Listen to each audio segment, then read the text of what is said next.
Welcome bitches, one and all, to my reaction to Season 3, Episode 9 of the Vampire Diaries, Homecoming. So last time we got the entire history of how vampires came to be, and I would say probably my favorite part of it all was how we got to see that every weakness a vampire has a legitimate reason for being there. It's literally nature fighting back at them. Now, before we begin this episode, last time's outro did not record, so I'm going to answer last time's Patreon questions here. Right, first up, what did you think of Damon's facial expressions when Elena told him that Rebecca loves blindly even if it consumes her? Right, I'm gonna go back and have a look because I do not remember. I find that interesting. He looks almost confused, or like his brain is having a hard time processing it, which doesn't really make sense to me because I would say Damon loves blindly even though it consumes him. Like, he loved Catherine for over a century, and look where that got him. He found out that she didn't love him, and he finally managed to get over her, but in getting over her, he now loves Elena blindly, and he will do anything to protect Elena. So I don't know, I get the feeling that this is more of a future thing, where this is going to pop up sometime in the future. I might be wrong on that, but that is the vibe I'm getting from this question. So right now, I don't really know what to make of it. He looked a bit confused, but the idea of loving blindly is a very common thing in this show, I'd say. Right, next up, what do you think about Damon's method of getting his brother back compared to Lexi's method? Oh god, I haven't really thought about comparing the two. I would say definitely that Lexi's method was more physical and Damon's was more mental, because Lexi was literally stabbing him to try and get him to have an emotional response, because if you feel one emotion, you're going to feel them all. Whereas Damon's was much more trying to get at the brotherly bond and their already established emotional relationship with one another. And with a character like Stefan, I would say that Damon's is definitely going to be more effective, because Stefan does truly live in his feelings. He lives in his guilt. He lives in his love for people. So to try and get him in a more physical way, I don't think will be as effective. So I definitely think Damon is on the right track. And on that note, I'm very glad that Elena sees that as well, because that's an extremely mature response to realize that you're not going to be the one to save them. They are going to be the one to save them, and you've got to help Damon save Stefan. Because it's very easy to be like, no, I love Stefan, he loves me, I'm gonna do it. So the fact that Elena recognizes that is a very mature thing, and I love her even more for that, to be honest. And finally, it would be nice at this stage to have your thoughts regarding Elena's true feelings, what she wants, why you think she fell in love with Stefan in the first place, and why she is gradually showing to have feelings for Damon. Ooh, that is a loaded question. I would say the reasons that Elena first fell for Stefan was that he was there for her in a moment of need. She needed someone to sort of take her out of this dark place after her parents died. And he was a kind guy. He was there for her. He was always there to protect her. And I think that Damon is kind of filling that role right now because Stefan is away. Like, Damon is literally there every time Elena needs him. He's always trying to protect her. He's calling her to check that she's okay. So I think there's definite similarities between the start of Elena and Stefan's relationship and the start of whatever is going on between Elena and Damon here. Now, in regards to her true feelings, I don't know. Like, sitting here right now, I can't say that I would say Elena loves Stefan more than Damon. I can't say that because I literally do not know. They are different people. They bring different cards to the table. They bring a lot of the same cards. Like, they're both going to be there for her. They're both going to make sure she's okay and protect her. But they definitely have different opinions of how to live their lives. Like, Stefan is very hardcore bunny diet and not wanting to hurt humans. But then when he goes off the rails, he is off the rails. Whereas Damon is much more, he's himself all the time. He doesn't fake who he is. He knows he's a vampire. He knows who he is. And yes, there are times where he goes a little bit off the rails, but it's nowhere near the level of Ripper Stefan. So I don't know. I don't know what Elena is looking for right now. And I think once she figures that out and she tells us what she wants, I am kind of happy with either way, to be honest. I would say definitely right now, I'm leaning more towards Elena and Damon. And the only reason I say that is in terms of Stefan's character, I prefer Ripper Stefan just because it's like Paul Wesley's being like held back by the character of Stefan, because Stefan is such a heroic man in that he's always just sticking to his bunny diet, not feeding on humans, trying to be the best person in the world.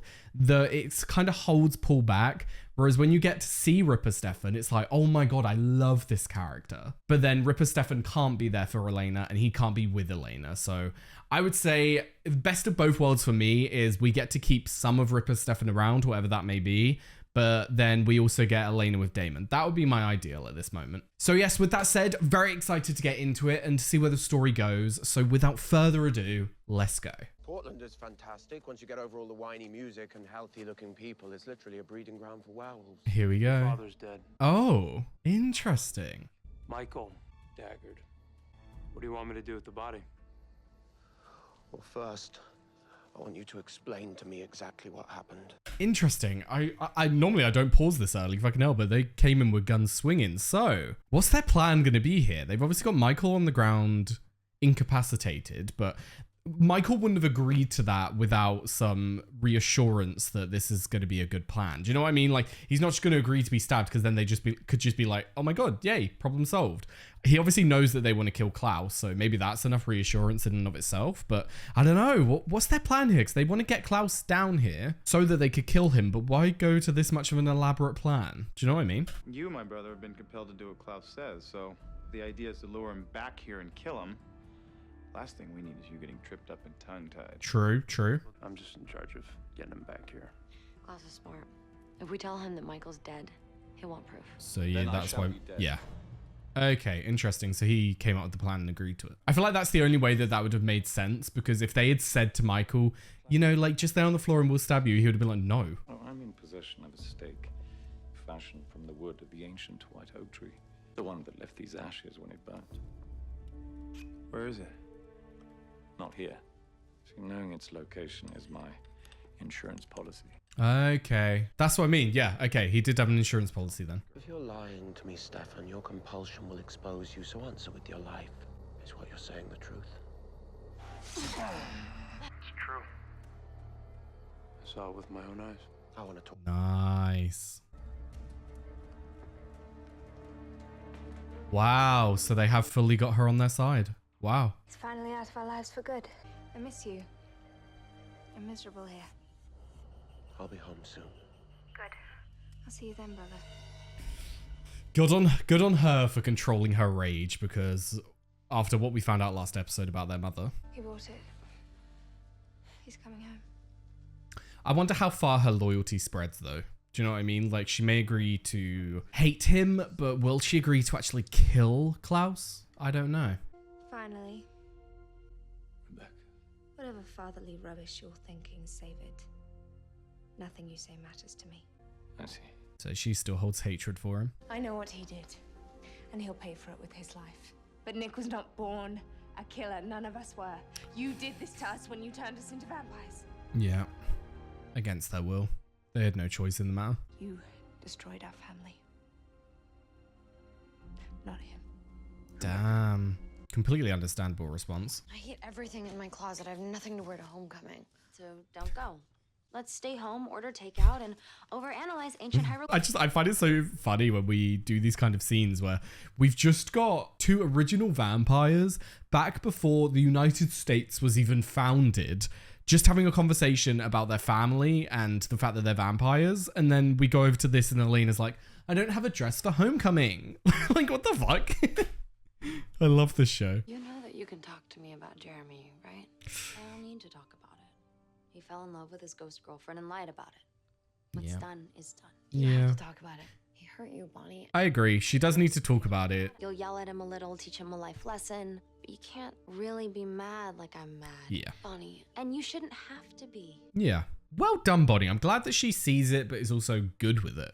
So no, I can't really talk to you about it. It's a sad fact, Elena. It's all it is. We can't trust Rebecca not to turn on us. Rebecca may be mad at Klaus now, but he's her brother. That's what I was saying. Like, you can rely on her for the moment while she's in a rage, but when it comes down to it, will she do it? We just heard her reference him as his family, as her family. Well, I am formulating a secret contingency plan. I know how to do it. Lark taught me. Elena, this thing blows up in our face. Just remember, only one of us heals quickly. Also, I find it so, like, funny that the way that they shot that and the way that there are two mirrors, it's almost like a couple's bathroom. Do you know what I mean? Where you've got, like, the one mirror with the one sink, one mirror with another sink. Do you know what I mean? That's kind of how that looked. Rebecca knows some people who like to be fed on. If they're into it, we don't even have to compel them. Finally almost just got my mother to stop hating me, so I probably don't want to get caught in some weird vampire threesome with her son. Yeah, and also the fact you're being so open with this. But you set her up with Matt? She wants to go to the dance and he didn't have anyone to go with. He drinks for Vane, she can't feed on him. What's the big deal? Tyler? Matt is an innocent, good person who should not be going to dances with evil blood sluts. Evil blood sluts, Caroline, I love you. Please tell me this is some weird family extension of your sire bond to Klaus. I'm here hanging streamers and I wonder if it is. all over my hands. If I'm sired to anybody, it's you. You do wonder if it is, because Rebecca and Klaus are literally blood relatives. So if he is a sire to Klaus, could there be something there? Or could Rebecca have literally just compelled him? You never know. Embarrassing truth. This is my first high school dance. Aww. I've actually really warmed to Rebecca after last episode. Have you heard any more from him? No. But I'm sure that when he does return, he'll do it with flair. I don't see her fully following through with this. Like, she's run with Nick her entire life. He's her family. I know it's really hard. So thank you for helping us get Klaus back into town. Just be careful. I've been running for 1,000 years for a reason. Michael is not a good person, and he definitely can't be trusted. Yeah, you're putting a lot of trust into the man. I've spent my whole life loving and hating my brother with equal measure. And now the balance has shifted. I never thought that I'd be the one to help drive a stake through his heart. Oh, no tears. I don't want to ruin my makeup. How do I look? I find this so interesting on so many levels. Like, let's just talk about the Rebecca's point of view for a second. It's so fucking sad to see because she has been running with Klaus for years. Like, it doesn't matter that she now knows this information from the past. She is going to have a level of love for him that supersedes everything. And there's just the knowledge that this person will be taken from her life. Like, they were literally talking about it last episode. He's her brother, and there are no other immortals. Yes, you have these other vampires, but they're not like the originals. The originals are purely immortal. Like, normal vampires are immortal, but once they're staked, they're dead. Even originals can't die, even if they've been staked, because they just have to be unstaked and then they're back. So they are the only true immortals that we know of. So just in Rebecca's mind, having that number diminished by 1 is incredibly hard to deal with. But then also the thing that I find really interesting is how in touch with her emotions Rebecca is, because it harkens back to what Rose was saying, where a vampire at the very beginning can very easily just turn off their emotions and not feel anything. But a vampire that's older just learns to fake it. And I think it's got to the point in Rebecca's mind and her soul where she's just so fucking upset with the situation at hand that she can't contain it. And she's even crying in front of Elena. Rebecca comes across as the kind of character that wouldn't cry in front of anyone. So I think that does truly show how torn up inside she is. My mother's necklace. That's a really sweet move, Elena. A very good way to earn trust as well. Aww. I'm so sorry. Elena. Oh, for fuck's sake. I get it. Smart move. That was a very smart move. I completely understand and completely respect it, but it's just after hearing all of that from Rebecca and then having her just be taken out and the trust was broken, it's like, ugh. I know what to do. You're just not gonna like it. Okay.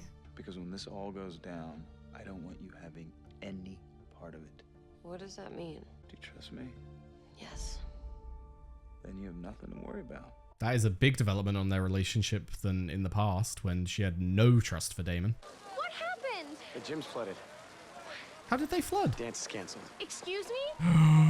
Oh my god, Caroline's whole world has just crumbled. So Tyler's moving the party to his house. Kegs and beer pong for homecoming, that's different. Just say you're still coming. I'll see you there. Is it Klaus? Oh, Matt. Elena. Ah, shit, Matt, your day. About that. She might be dead. What happened? She's staked. How would you feel about a backup date? Hell yeah. How did he plan a better party than me so fast? I love that that's what she's focusing on. I love her. Tyler, nice party you got going on here.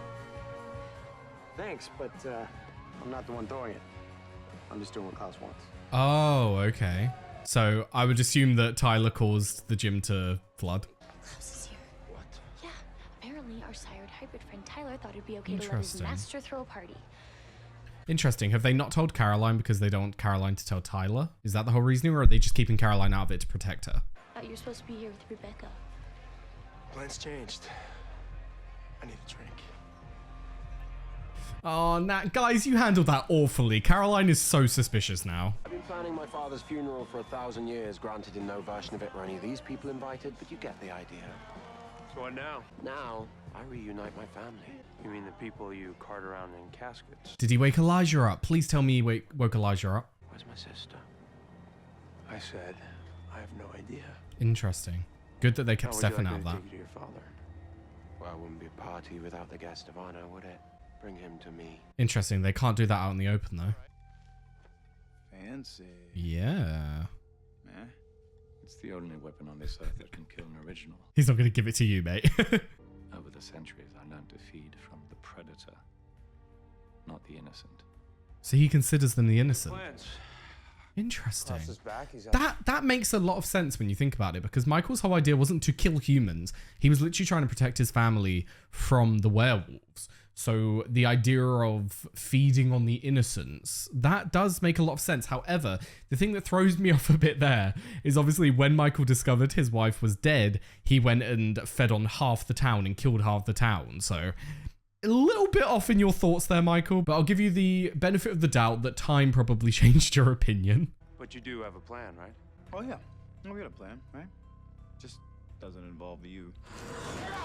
Oh, shit. Dude.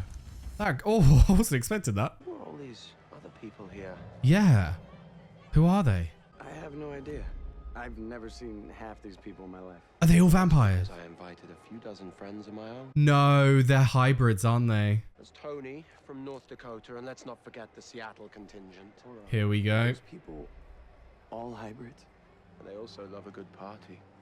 And they, like you, are sired by me. So yeah, that is a very, very good contingency plan on Klaus's part. Like, hybrids are on another level to everyone else. So to have an army of hybrids at the ready if they do anything against him, shit. And also we do have full-on confirmation here now then that every single person that Klaus turns into a hybrid is going to be a sire.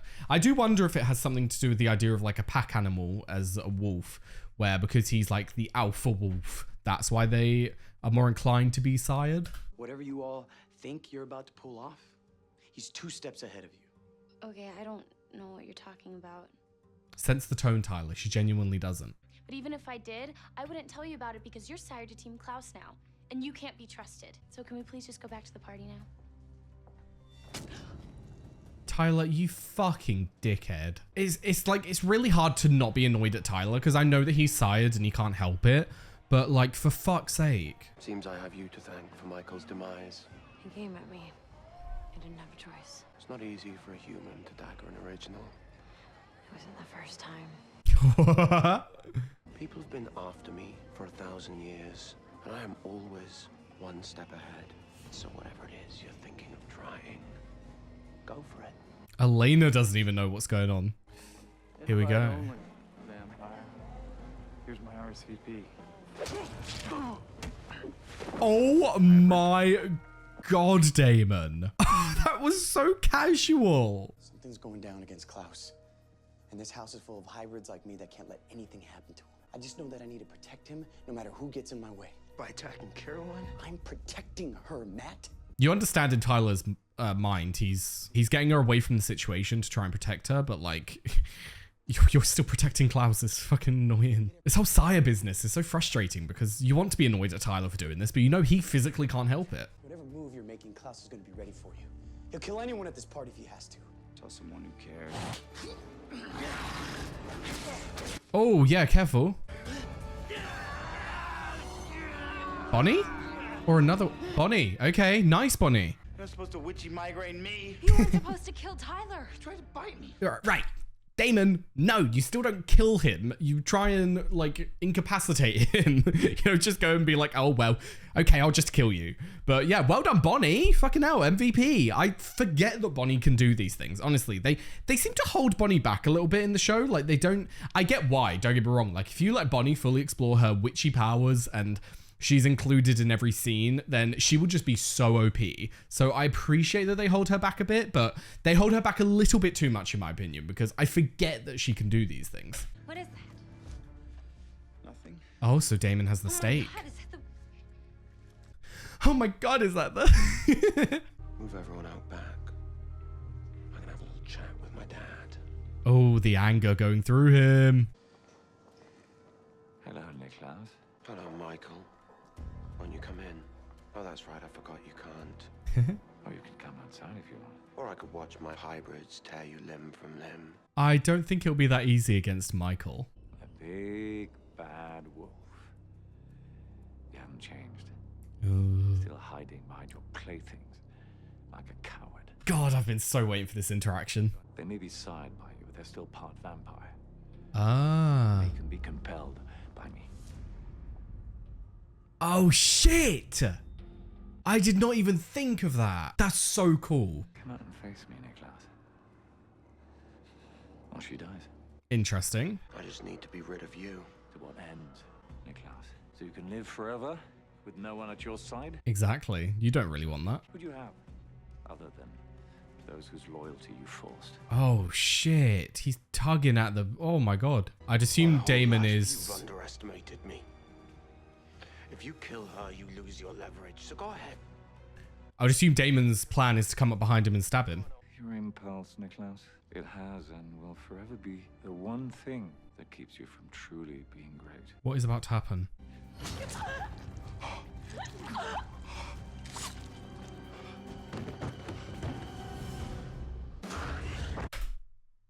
Sorry to pause right there. I'll go back. What the fuck? I would assume that that was Catherine, because we haven't seen Catherine for a while. But there's no way they would do Elena like that. No way. Shit, he actually got him. He actually got him. Yep. Kaboom. Kaboom. Nice. Who's that? Stefan, no! Oh my God. Oh my God, he got him. Oh my God, he got him.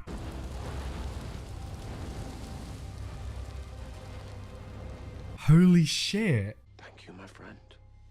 You no longer have to do as I say. You're free. Nice. Doesn't mean we get old Stefan back, but nice that he's free. God, what revenge is Klaus going to have against everyone else? Oh, I need to pause. I need to like process everything that just happened. So Michael is now dead.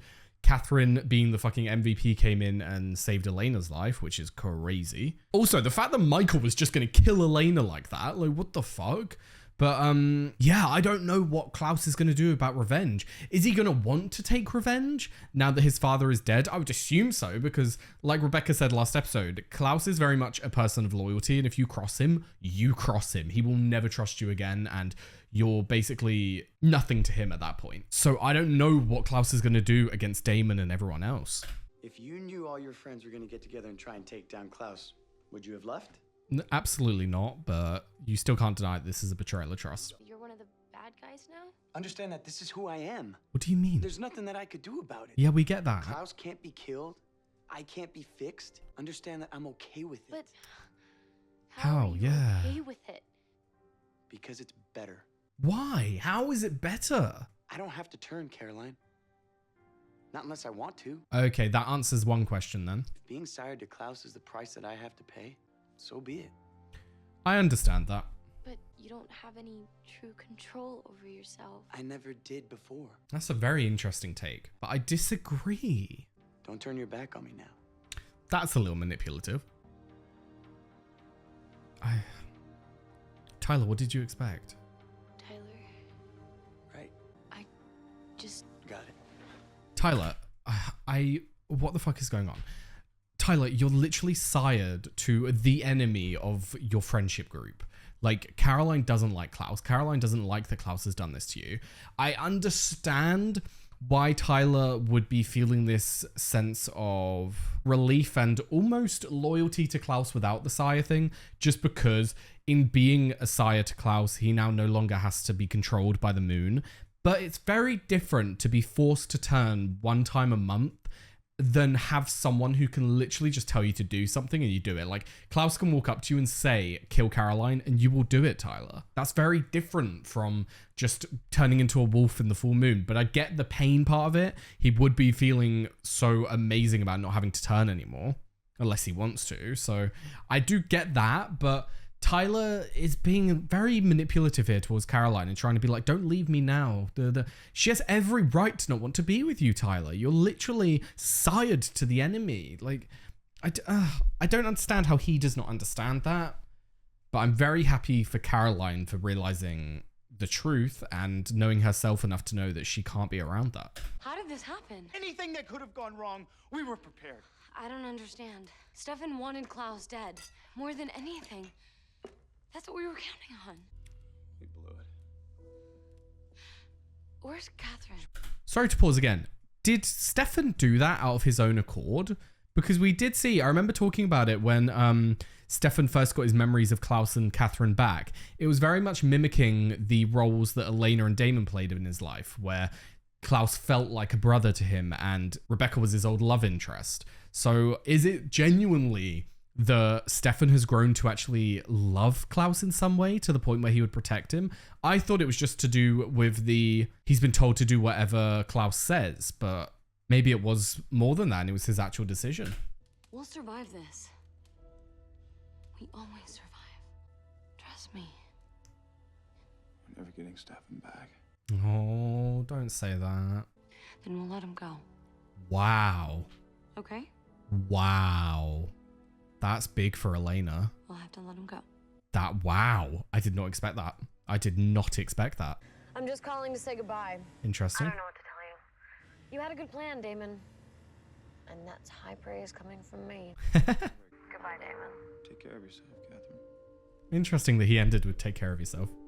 She did a very good job today. Like, she literally saved Elena for no good of her own, you know? Like, yeah, maybe getting rid of Klaus was in her interest, but... He doesn't know where it all went wrong. Stefan. I thought so. Find that very interesting. He doesn't need to know. Did they have their own plan going on? Are you good from here?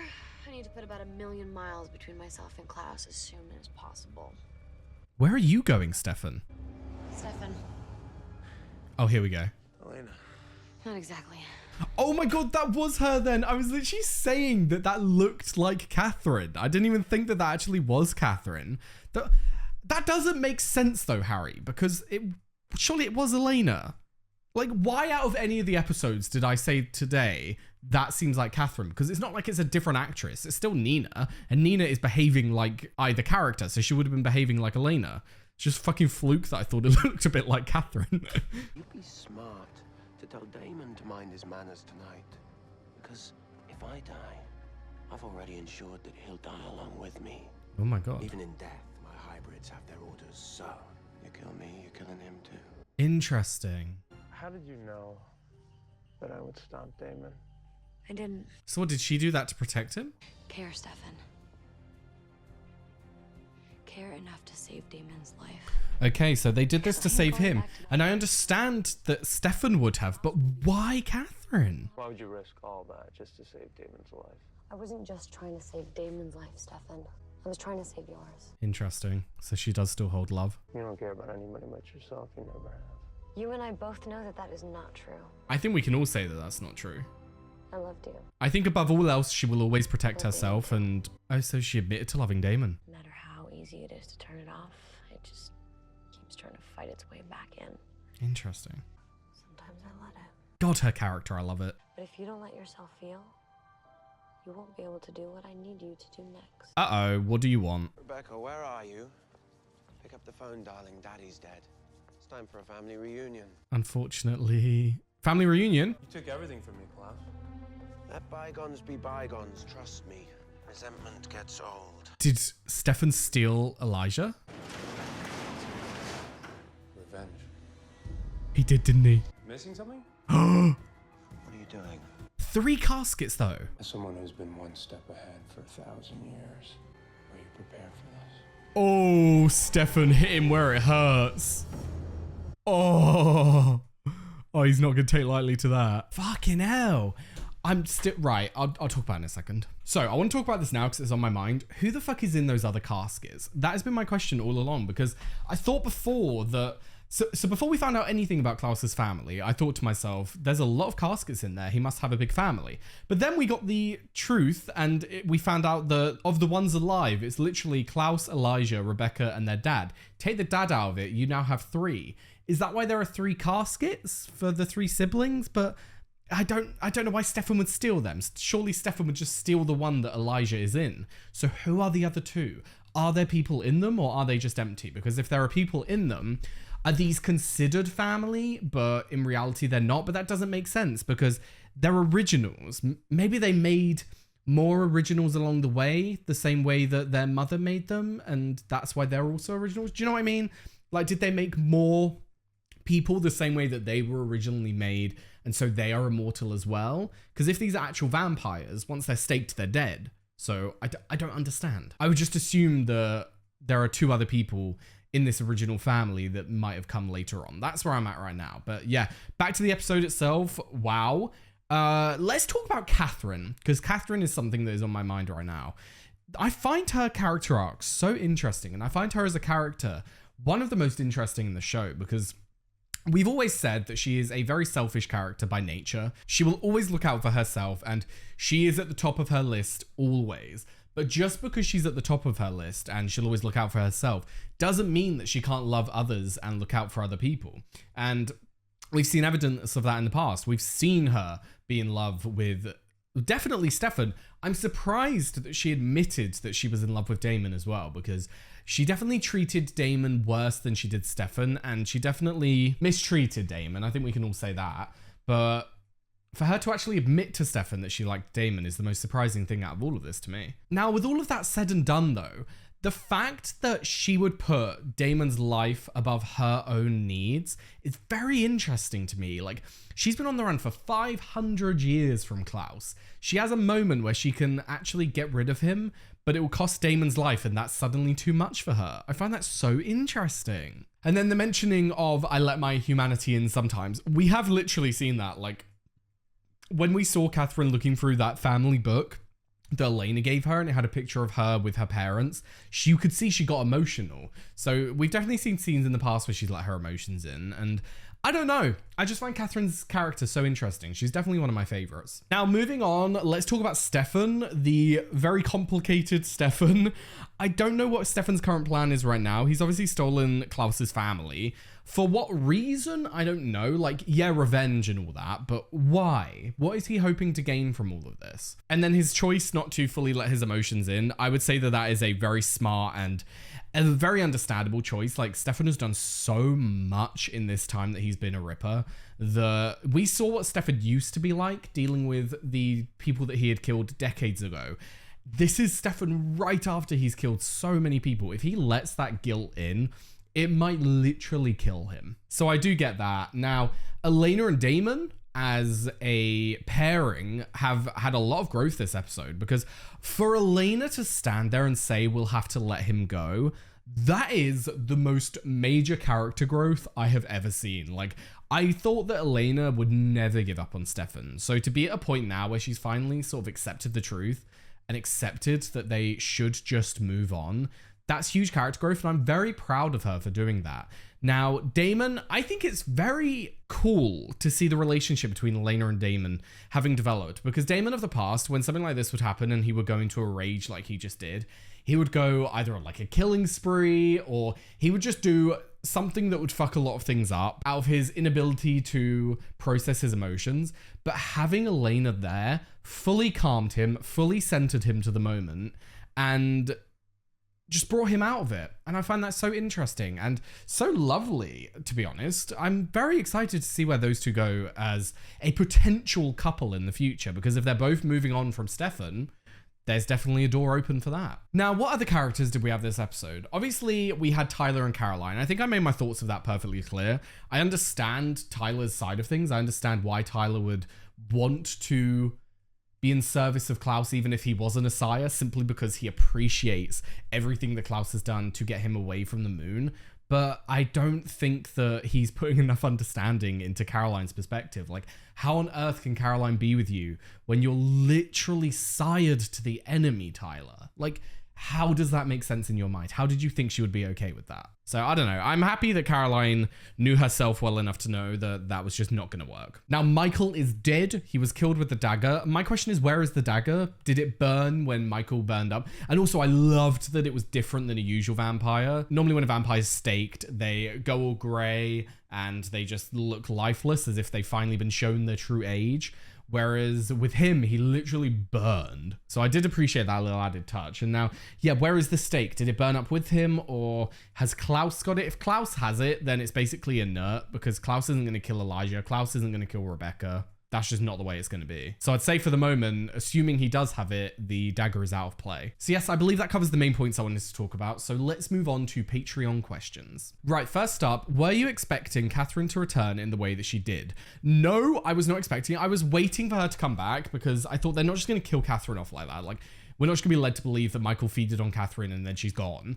But I didn't expect her to come like that, because it was very interesting and very confusing, because at first when she came back, I was like, why did she do that? Did she do it to protect Elena? But then we found out later on she did it to protect Damon. But then in finding that out, I got even more confused, because I didn't know that she still had love for Damon in that way. So I really did appreciate this episode for that fact alone. Like, take everything else away, just the idea of this episode advancing Catherine's character that much in such a short frame of time is amazing. And then next up, were you able to figure out what Damon's plan was last episode when he took Stefan out for brother bonding? I don't know if I'm reading that wrong. I would just take it that my opinion of that whole scene was that Damon was just trying to get Stefan to feel his emotions by pulling him back into the past and pulling him back into his feelings of their brotherly bond.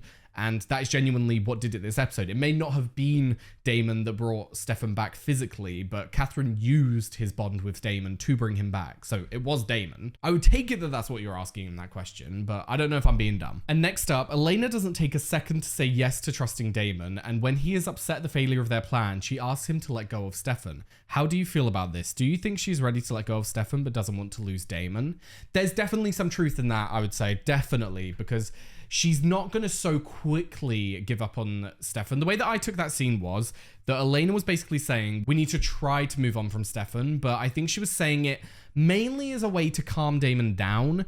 And then also because, like you said, I don't think she wanted to lose Damon. She had just lost Stefan because he's been freed from the compulsion and he's still not coming back. So she doesn't know what's going on that front. She can't handle the idea of losing Damon as well. But if Stefan stays away for much longer and Damon and Elena are allowed to grow together, I definitely see her feelings for Damon growing to the point where they may potentially get together. Now, in regards to the not taking a second to say yes, I noticed that as well. That was a true indication of how far they've come. Like, literally, back in the past, not only would Elena have had to take time to think if she trusted Damon, but it would have just been such a shock for her to have even trusted him in the first place. Like, she used to hold such resentment for him and such untrust for him. Like, he was never a trustworthy person in her mind. He was always the wild card. He was always the one that would come up with this plan out of nowhere that she didn't realize, and it would fuck things over in her mind. So the fact that she's got to a point now where she truly does trust him shows so much growth for them as a pairing. So yes, that was episode 9. Michael is dead. He has been taken out of play. Obviously, Klaus is going to want to take revenge on everyone else, but with Stefan having stolen Elijah and that, he's going to be very distracted for the most part. So I'd say Elena and that are good for now. But in regards to what's going to happen with Klaus and Stefan, I don't know. Klaus is obviously going to want to find Stefan and try and get the other caskets back. Whoever is in them, I still want to fucking know why there are 3. Who else could possibly be in Klaus's original family? The only way it makes sense to me is that they got the spell that their mother used and used it to make other original vampires who aren't technically original, but you know what I mean. They were made through a spell. They weren't turned by another vampire. That's the only way that I can see that working. But yes, with that said, that was another fantastic episode of the Vampire Diaries, and I'm excited to continue. But for now, thank you very much for watching. I've left a link down below to my Patreon, where you're able to find the early and uncut reactions to the Vampire Diaries and all the other shows that I do. I've also left a link to my Twitch, my Discord, and my socials, so be sure to follow them if you are interested. And yes, thank you very much for watching, and I hope to see you next time. Bye-bye.